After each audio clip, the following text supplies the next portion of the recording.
বলা না বলার জগতে আপনাকে স্বাগত জানাই।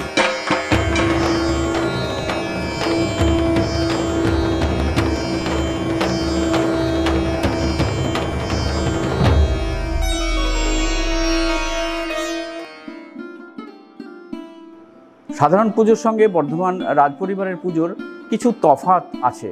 যেমন এখানে প্রতিপদ তিথিতে বর্ধমান রাজাদের পুজোর জন্য ঘট বসানো হয় এবং সেই ঘট বসানো হয় কাদা এবং মাটি মিশিয়ে, তার সঙ্গে বালি মিশিয়ে একটা মণ্ড তৈরি করা হয়, তার মধ্যে জবের বীজ ফেলে দিয়ে তার উপর ঘটটি বসানো হয়।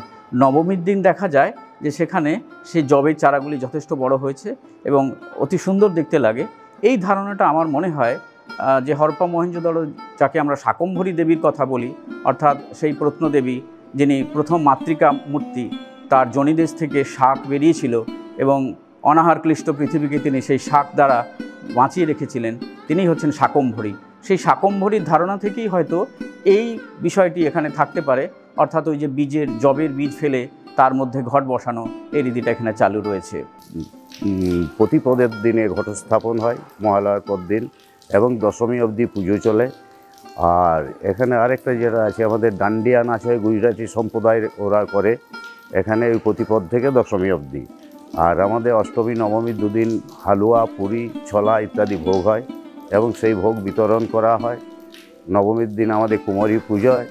নবমীর দিনে অবশ্য ঘট এখানে বিসর্জন করা হয় না, কারণ ঘটটি নড়িয়ে এখানে পুজো শেষ করা হয়। বর্ধমানের রাজপরিবারের পুজোর এই যে রীতিগুলোর মধ্যে সবচেয়ে লক্ষণীয় বিষয় হচ্ছে তাদের ঘটটি। তাদের ঘট হচ্ছে সেই রাজপরিবারের পুরনো ঘট, সেটার মধ্যে প্রাচীনত্ব লক্ষ্য করা যায়।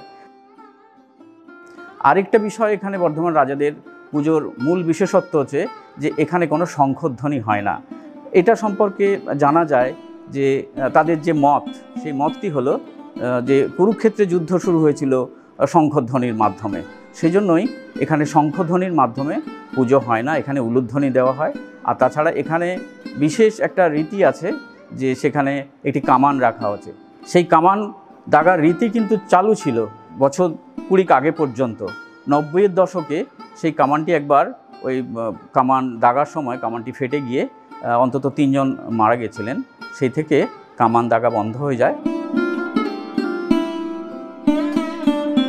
1955 সালে জমিদারি উচ্ছেদ হয়ে গেছে, তার ফলে বর্ধমান রাজপরিবারেরও ধীরে ধীরে তাদের যে পারিবারিক রীতি সেগুলো অনেকটা ম্রিয়মাণ হয়ে গেছে। আলাদা করে এখানে পটেশ্বরীর পুজো হয় না। চণ্ডী পুজোর সময় কিন্তু ওই নবমীর দিনে ওখানে কিন্তু ওনাকে, অষ্টমী বা নবমীর সময় ওনাকে, বিশেষ পুজোর সময় ওনাকে এখানে নিয়ে আসা হয়। আর এই যে চণ্ডীর কথা বললাম, এই চণ্ডীকে কিন্তু দেখা যায় না। এই চণ্ডী কোনো মূর্তি নয়, মানে এমনি কোনো প্রস্তর মূর্তিও নয় বা কোনো ধাতু মূর্তিও নয়। এই মূর্তিটি হচ্ছে রক্তন চন্দন কাঠের মূর্তি। তবে এই মূর্তি পূজারী থেকে অন্যান্য সাধারণ দর্শকরা কেউই কিন্তু দেখতে পান না। সেই মূর্তিটায় বিশেষ কাপড়ে সুন্দর করে ঢাকা দেওয়া থাকে এবং বর্ধমান রাজাদের যখন নতুন প্রজন্মের উপনয়নের সময় ওই ঘরে দরজা বন্ধ করে তারা কিন্তু এই মূর্তি একমাত্র তারাই দেখতে পান, আর কেউ দেখতে পান না।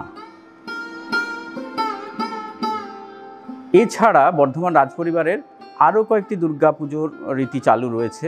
সেটা হচ্ছে যাকে আমরা বর্ধমানের নগর দেবী বলে জানি, সেই সর্বমঙ্গলা।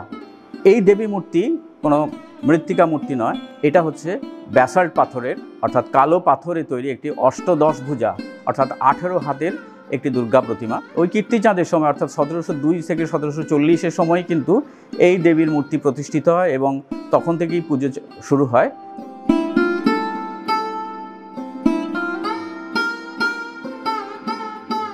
এছাড়া বর্ধমান রাজপরিবারের আর একটি দুর্গাপুজো চালু আছে, সেটি হলো অন্নপূর্ণা মন্দির। এই অন্নপূর্ণা মন্দিরও কিন্তু খুব প্রাচীন। এই মন্দির তৈরি করেছিলেন রাজা কীর্তিচাঁদের পঞ্চম পত্নী কমল কুমারী। এটি প্রতিষ্ঠার সময়কাল 1820 খ্রিস্টাব্দ নাগাদ। সেই মন্দিরের যে দুর্গা প্রতিমাটি রয়েছে সেটিও শ্বেতপাথরের প্রতিমা, খুব বড় আকারের নয়, মাঝারি আকারের সেই শ্বেতপাথরের মূর্তিটিও পুজো হয় সাধারণ দুর্গাপুজোর রীতি মেনেই। এই হলো বর্ধমান রাজপরিবারের মূর্তি পুজোর, দুর্গাপুজোর কথা। তবে একটি কথা এখানে উল্লেখযোগ্য সেটি হচ্ছে জমিদারি উচ্ছেদ হয়েছে 1955 সালে। জমিদার অর্থাৎ রাজারা এখানে কেউই থাকেন না, এখন পুরোপুরি বিভিন্ন ট্রাস্টের হাতে বা রাজপরিবারের যে সমস্ত এস্টেট আছে সেই এস্টেটের যারা দেখাশোনা করেন তারাই কিন্তু এই পুজোগুলো দেখভাল করেন। বলা যেতে পারে যে সেই আড়ম্বরতা নেই, কিন্তু তবু তো রাজাদের পুজো, এটা কিন্তু বর্ধমানের মানুষের কাছে একটা গর্বের বিষয়।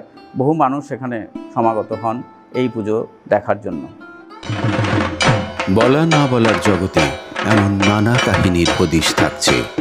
অনুগ্রহ করে চ্যানেলটি শেয়ার, লাইক এবং সাবস্ক্রাইব করুন।